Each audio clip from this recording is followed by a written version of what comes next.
বিজ্ঞাপন থেকে শুরু করে সামাজিক যোগাযোগ মাধ্যম প্রত্যেক ক্ষেত্রে নারী বিক্রিযোগ্য পণ্য হয়ে উঠেছে। সামাজিক যোগাযোগ মাধ্যমে নারীকে কিভাবে উপস্থাপন করা হয়? ইনস্টাগ্রামে কি আপনি খুব বেশিক্ষণ স্ক্রল করতে পারেন? সেখানে নারীকে যৌনতার ভিত্তিতে উপস্থাপন ছাড়া আপনি হয়তো ওই অ্যাকাউন্টটা ফলো করেন না, সাজেস্ট করবে ইনস্টাগ্রাম, কারণ বিক্রি ভালো হয়। এখানে যে নারীরা উপস্থিত, যারা জুলাই অভ্যুত্থানের একেবারে সম্মুখ সারিতে, তারা কোনো একটা মুক্ত পরিসরে, যেখানে আরো মানুষের সাথে তাদের চলাফেরা, কথা, তাদের ছোট ছোট মুহূর্তের ভিডিও ছড়িয়ে দেই না আমরা? মিলিয়ন মিলিয়ন ভিউ হয় নাই? অমুকের সাথে হেসে কথা বললেন তমুক, কারণ টাকা পাওয়া যায় ভাই এখন।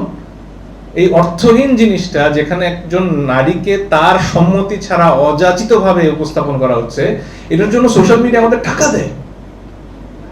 তো নারীকে এইভাবে বিক্রি করা যতদিন না বন্ধ হবে, আপনি কিভাবে আগাবেন? বিজ্ঞাপন থেকে শুরু করে সামাজিক যোগাযোগ মাধ্যম প্রত্যেক ক্ষেত্রে নারী বিক্রিযোগ্য পণ্য হয়ে উঠেছে। সেটা শুধু বাংলাদেশে না, বিশ্বজুড়ে। এর পরিবর্তন প্রয়োজন। আর সবশেষে গণমাধ্যমের কথায় আসি। গণমাধ্যম তো মানুষের রুচি তৈরি করার কথা, সমাজকে রাস্তা দেখানোর কথা। এখন তো গণমাধ্যম সামাজিক যোগাযোগ মাধ্যমের অনুগামী। ভাইরাল কন্টেন্টের পেছনে ছোটা মূলধারার গণমাধ্যম দিয়ে পরিবর্তন তো হওয়া খুব মুশকিল। গণমাধ্যমকে তার নিজের জায়গায় দাঁড়াতে হবে। কোনটা ভাইরাল হলো কি হলো না সেটা দেখা গণমাধ্যমের কাজ না। গণমাধ্যমের কাজ যে সংবাদটা তার গুরুত্ব অনুযায়ী সামনে আসা উচিত, সেটাকে সামনে আনা, এবং সামনে এনে একটা ঘটনা ভাইরাল হয়ে যাওয়ার পরে কিন্তু বেশি দিন ভাইরাল থাকে না। একটা ভাইরাল কন্টেন্টের লাইফ সাইকেল কত দিনের? এক সপ্তাহ পর্যন্ত। তারপরে সামাজিক যোগাযোগ মাধ্যম নিজ দায়িত্বে, নিজ লাভের প্রয়োজনে, মুনাফার প্রয়োজনে সেটাকে মুছে ফেলে।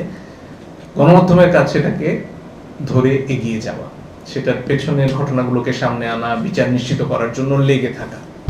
তো এই দায়িত্বগুলো যদি গণমাধ্যম অল্প অল্প করে পালন করে এবং আইনটা মেনে চলে, অন্তত যে ধর্ষণের যিনি শিকার, তার পরিচয়ের ব্যাপারে, তাদের পরিবারের পরিচয়ের ব্যাপারে দায়িত্বশীল আচরণ করে ছবিগুলোর ব্যাপারে, তাহলে কিছুটা অগ্রগতি কোথায় হয়।